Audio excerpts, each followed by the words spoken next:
بسم الله الرحمن الرحيم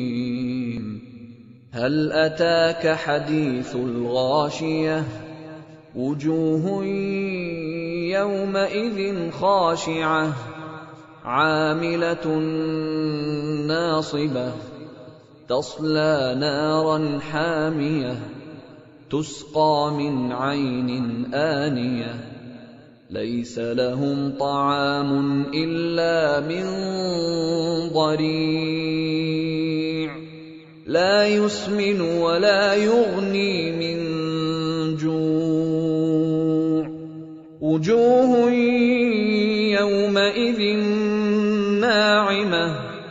لسعيها راضية في جنة عالية لا تسمع فيها لاغية فيها عين جارية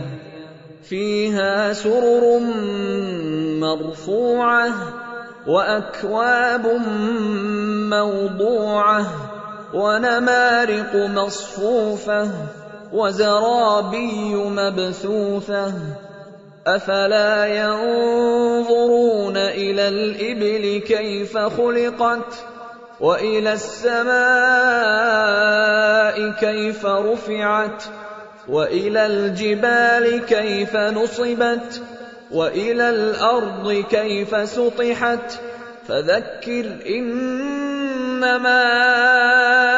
أنت مذكر لست عليهم بمسيطر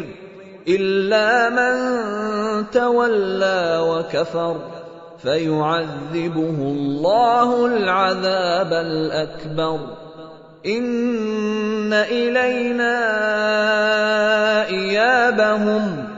ثم إن علينا حسابهم